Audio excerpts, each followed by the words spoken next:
Over to you, Nigel. Thank you. Well, hello, everyone. Yeah, so yes, I'm Nigel Adams. I'm based in Nottingham, but I'm going to tell you a bit about Christian community hubs, or what I like to sometimes refer to as communities of hope. And I want to begin with just a little bit of my story, a bit of my background that's brought to me where we are today.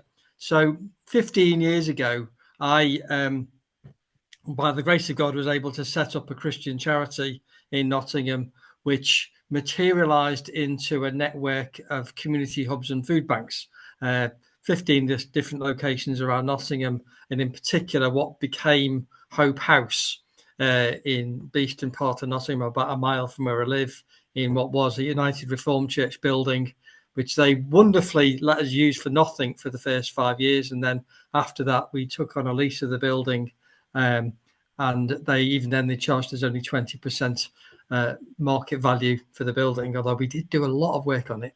But the work that developed, it started as a kind of soup kitchen, breakfast time soup kitchen, supporting homeless alcoholics in the area, about 6 or 8 of them, who we were able fairly quickly to get them housed and into more stable situations. But then the work developed further. It became a food bank. It became lots of different things. And in the course of about 3 or 4 years, we expanded that network with lots of different churches.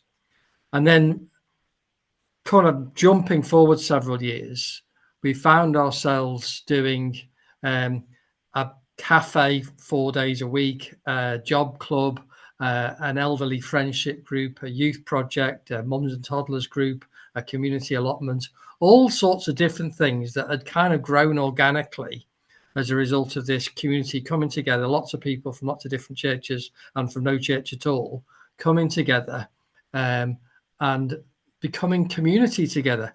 Actually, that was the big surprise for me, really. I thought what we were doing was enabling the church to unite and serve local people in need.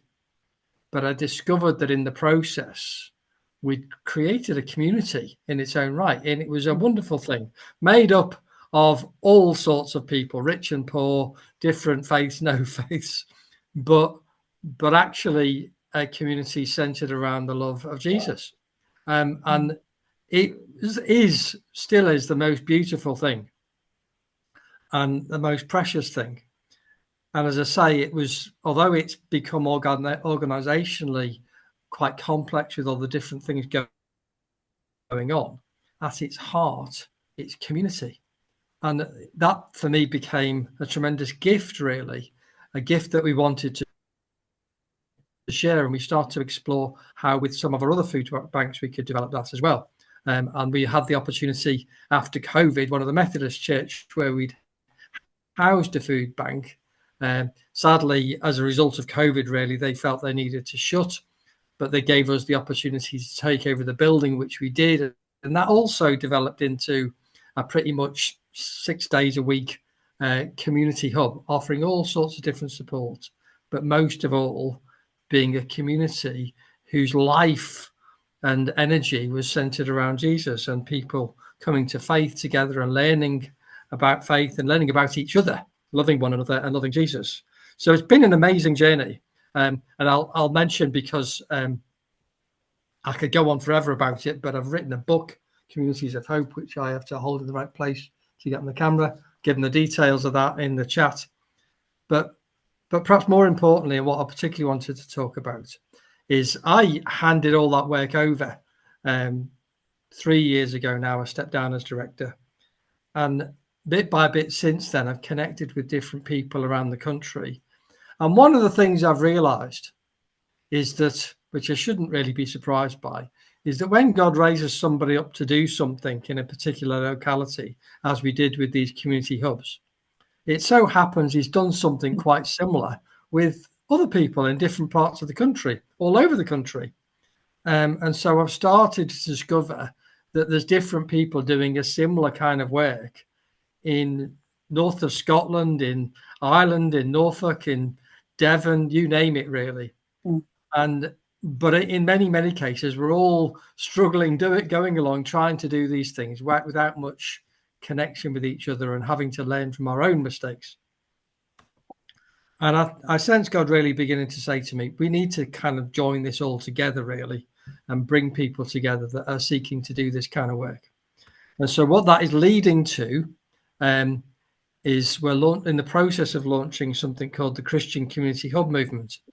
And the purpose of it is not to establish a new brand where you've got to follow all their rules and do everything their way. I can't be dealing with all that. This is much more about sharing what we're each learning, encouraging each other from the different activities that we're doing, from the different communities that we're growing. In the process of doing that, for example, I got put in touch with a wonderful guy called Mike in Lincoln. And his particular situation is fascinating.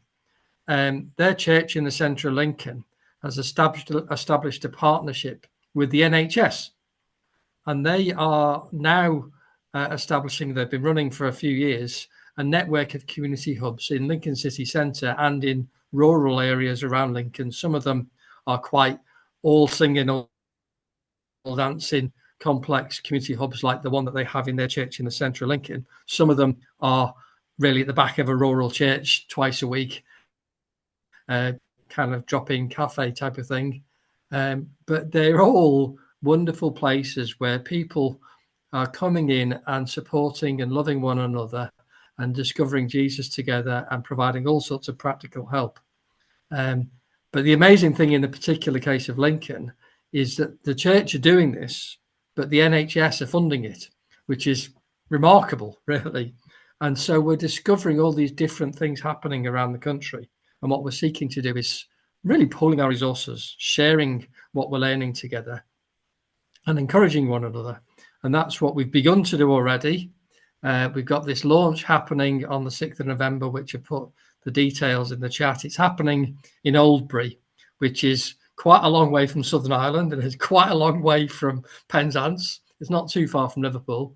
But we're really hoping lots of people come along and begin to share their story, both in order to encourage and resource community hubs that are already doing this kind of thing, but also to really kind of encourage and resource those community hubs that are just getting started. Again, an example of that, very recently, a friend of a friend put me in touch with a guy in Norfolk who runs a charity called Love Dereham, which is a Christian-led charity in Dereham, which enables churches to work together to support the needs of the community in Dereham. But they've been presented with the opportunity to take over what is a congregational church. It's actually a very traditional-looking church with a tower and stained glass windows and all the things that are very expensive to look after. But they've been given this opportunity to take over this building, which is right in the centre of the town, to begin to establish a community hub that will offer all kinds of holistic support, but most importantly, grow community. And I keep coming back to this because I think one of the particular messages that we're trying to convey with this concept of a Christian community hub movement, is that actually there are lots of community hubs of different kinds around, offering to provide services or providing a venue where lots of different services can meet and support their communities with. But the discovery that I found was that there are really two things that are crucial to a Christian community hub. One is that they are appropriately and openly Christian, but done in a way where it's completely free. Everybody can come in and get whatever support they need, and nobody has to sit and listen to a sermon or anything like that. But the love of Jesus is at the heart of what we do. And the other thing is that actually we've found that you can offer food parcels or whatever, and that's really important. You can offer advice, and that's important. You can help with debt and all these different things. But what I think we all know when we discover it is that when you have a community that learns to support one another, where we encourage the people who have come along for help to join in with us and participate so that we bless one another, we create something that's beginning to look a little bit like the kingdom of God. And it's wonderful. And so this is what we want to encourage more than anything. that's a real blessing. And what we're finding is that we're finding a way of the church reaching out to its communities and reaching people that the church historically, traditionally, just hasn't really managed to engage with very well. But we're finding ourselves reaching out and supporting people that are not only receiving the love and kindness that we offer, but finding hope in Jesus. There was a guy that I got to know very well called Carl, and the whole community loved him. He loved the community as well. He was an alcoholic, although he was very good, because when he'd had too much to drink, he didn't show up. He kept away. But when he came along, he really immersed himself in the community, and he wanted to join in too. And his way of joining in was actually to mop the floors for us. But as he mopped the floors, he would belt out worship songs. He had a fantastic singing voice. And so he blessed everybody in the way that he could bless everybody. And this is what we were learning to do together, is to bless one another by being community together and following Jesus together. Now, there's a whole load of different ways that we've learned how to build that kind of community that has Jesus at the center in a very gentle way. And this is partly what I want to share. And there isn't time within the scope of this gathering to go into great detail. I will perhaps, just to kind of finish, just share my screen for a moment. And it usually takes a little bit of a while for this to work, so I'll keep talking, or try to as I'm doing it. I want to show you a little model of how we developed our thinking around our community. Can you see that? It should be appearing as I speak. And I can't see thumbs up because I can only see my screen now. So somebody will need to speak and tell me if you can see what I'm sharing. Yep, we can see the grace-filled community. Yeah, that's great. So a few years into the work, I took a few days retreat to try and reflect on what we were doing. So much of what we'd done has just kind of happened, and God has led us and it organically developed. And I sat down and looked at the different aspects of what we were doing and discovered that what we were doing is this, what we call grace-filled community, which is giving, relief, advice, community, and empowerment. So we were starting by enabling all sorts of people to give what they could to help one another, to help people in their community, to provide relief.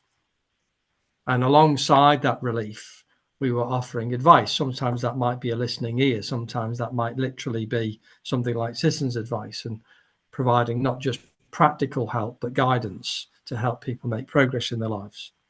But the discovery, as I've already mentioned, is that by offering those things and welcoming people in, we were beginning to create community where actually not just the people that were helping doing all the helping, but actually the people who were coming along for help were joining in as well.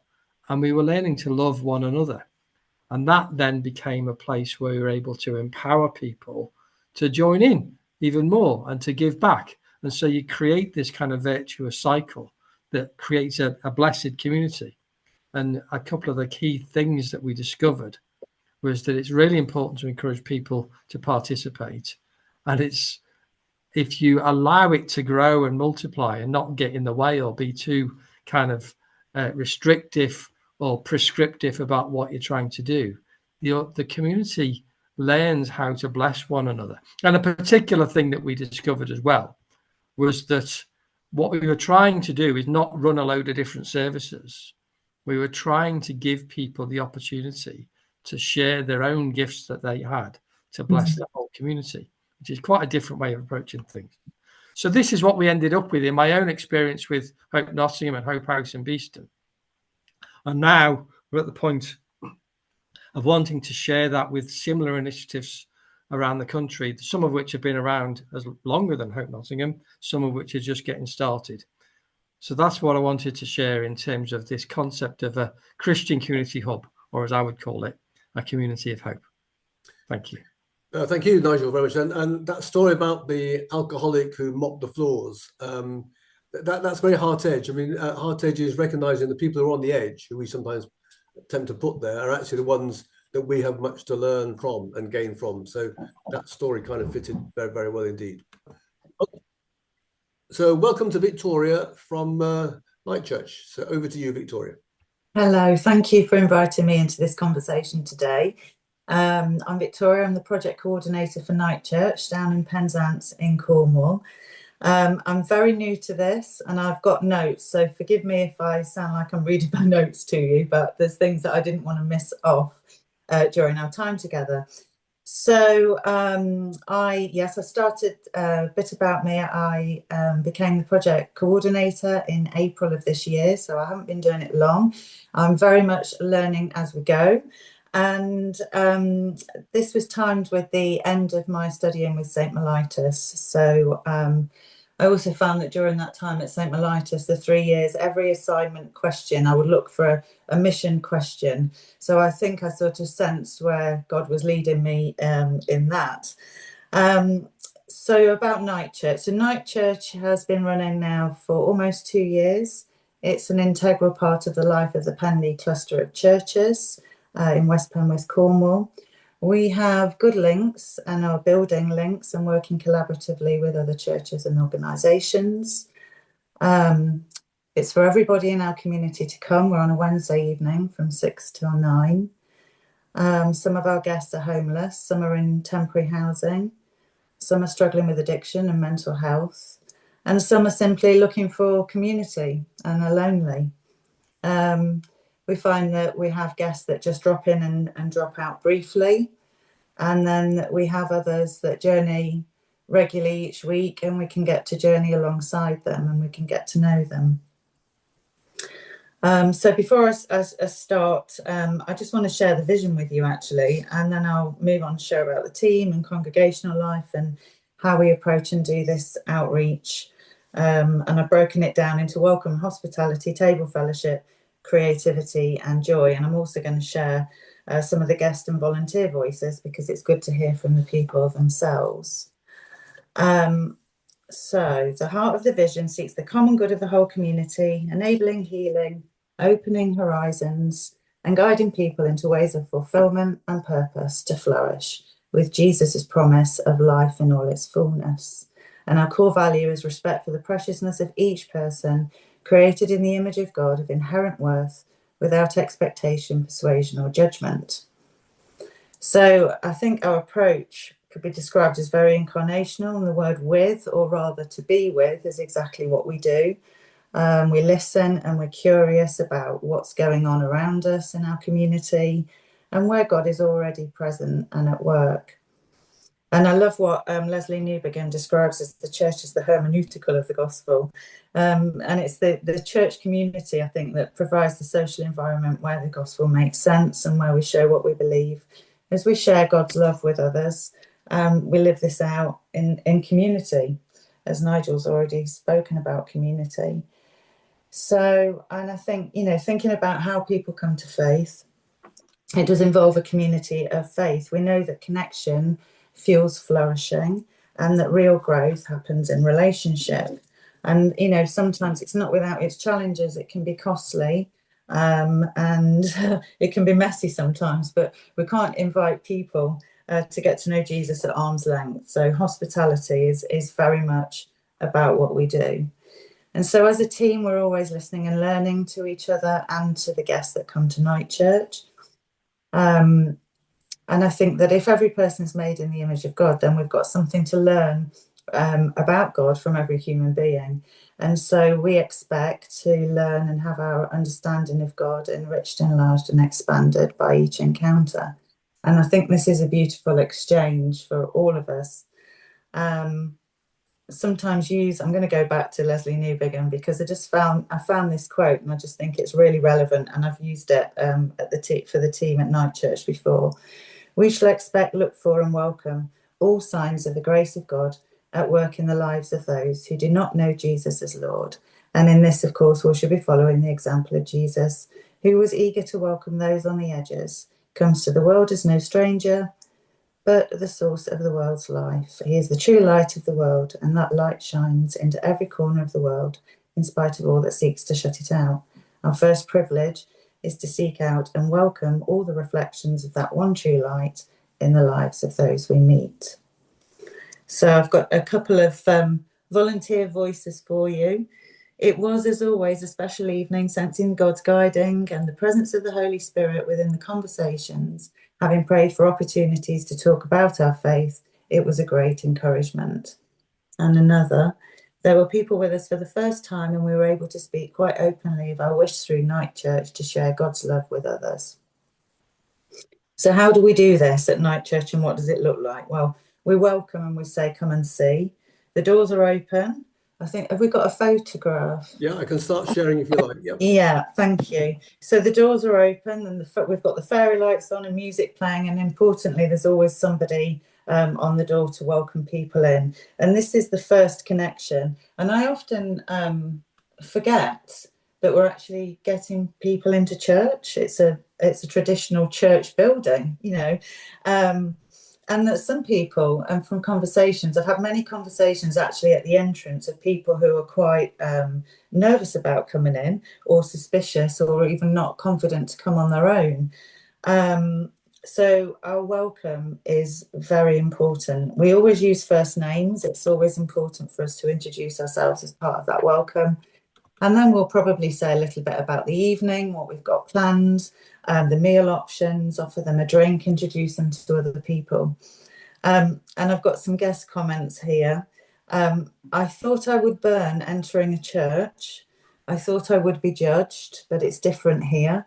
There is a peaceful atmosphere. So that really leads on to our thoughts around hospitality and compassion and that peaceful atmosphere. And we know how close hospitality is at the heart of God. And it's through that we get to tell better stories, countercultural stories of hope. And that we're all created to belong. We all have that need, and we flourish when we know that we're loved, accepted, and part of the family. And so our well-being, in a sense, is all bound together. When we welcome and we offer radical hospitality, I think we strengthen the bonds of compassion and justice that hold our communities together. Is that the first photograph? Yeah, sure. Yeah. Thank you. Mother Teresa said the problem with our world is that we draw the circle of our family too small. And I think coming up next is a photograph that one of our guests wrote and surprised us with.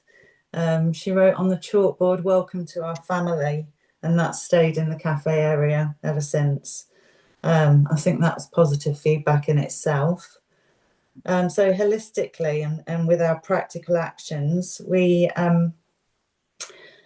people come and they often share their struggles. They ask for help and for prayer, which we do. And we've also had referrals to Women's Aid, local council, mental health, resettlement teams. We've even recently had a case of modern day slavery. And I think it's in this experience of hospitality that we see the difference that can be made in quite a practical way in helping people. Next week, we've got the parish nursing team that are joining us to share with us around the work that they do with mental health. We have a clothing rail, we supply toiletries, sleeping bags, tents, and we also signpost other projects and services that are happening in the town. So another important part of Nightchurch is table fellowship. And I always think of the Rublev icon, the three persons of the Trinity gathered around the table, and the bit in front of us that's open, it's almost like an invitation to the table. So at Nightchurch, we always share a meal together. That's a photograph of us making pizza together. And I think that was hugely popular, actually. Everyone enjoyed making their own pizzas and serving each other. So, the guests are served always before the volunteers, but we do all eat together. We see that this sitting around the table and eating together really breaks down barriers as people become more relaxed. And gratitude grows out of that as well, and conversations happen. Last week, a guest was taken by surprise. I was making some toasties and I offered a choice of white or brown bread. And the response was, "I'm not used to having a choice, I'm homeless."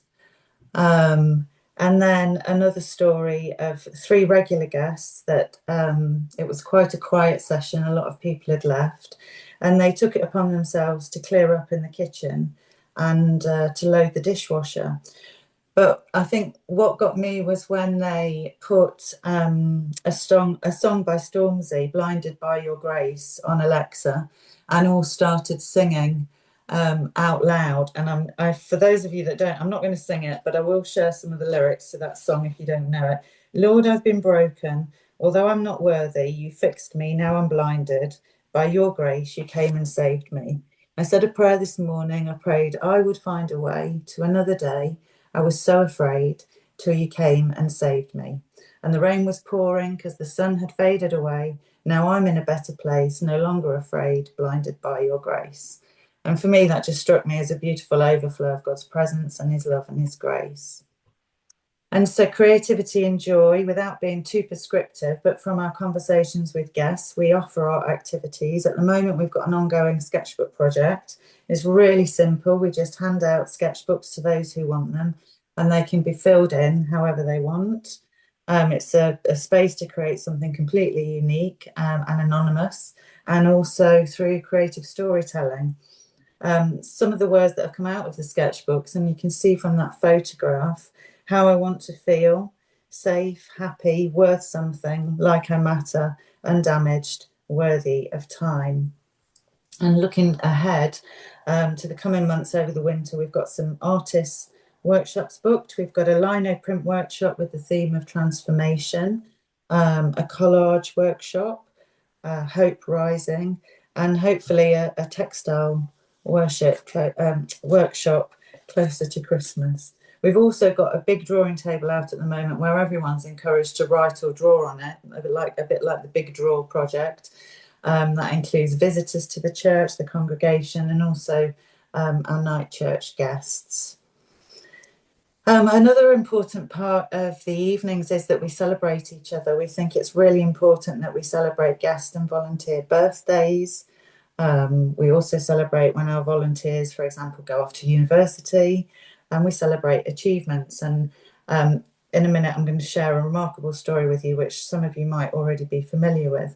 So celebration and finding joy, or creating spaces of joy, are a really important part of what we do. And someone once said to me that it's on the edges, it is the Christian values that come out of the gathering that make it church.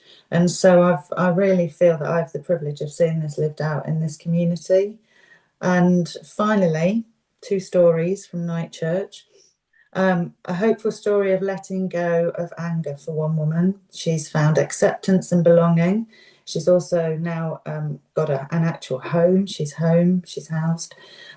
She felt welcome and heard with dignity. And she then has the courage to then go on and share her story and her struggles and receive prayer. And then week by week, she's helping and encouraging others through meaningful conversations. And then this last photograph is an award that's been given to Reese. So Reese's story. Reese is a remarkable man. You might have heard of him. He came to Nightchurch just over a year ago. He was homeless and wanted to play the piano. And then with his permission, he was filmed playing. He's incredibly talented. It was shared on social media and he went viral. And since then, and whilst being in temporary accommodation, he's given lots of concerts. He's been on tour. He's secured a record deal, and he's raised over £20,000 for charity. And a couple of weeks ago, we celebrated with him as he was awarded the ITV Pride of Britain Regional Award for fundraising. So that's the award that you can see up there. But he's not only got this amazing gift, musical gift, but he has such a selfless heart, one which really advocates for others despite his circumstances. So I'm just going to end with what he's said recently, actually. I read it in a newspaper article. "My music is a gift, and by God, I will keep using that gift in the right way." So that's hopefully sums up a little bit, gives you a bit of insight into what's happening at Nightchurch. Thank you. And thank you very much, Victoria. And if you haven't yet seen it, on the Heart Edge website, there is a recording of Reese playing and him speaking about what it was like to be homeless and the difference Nightchurch has made I did try, but you try to get music on Zoom, and it's probably as bad as Victoria singing of Storms. No, it won't be that bad, but that doesn't work. But I recommend you to go to the Heart Edge website, look under inspiration, and then you can see and listen there on your own to Rhys playing and talking his story.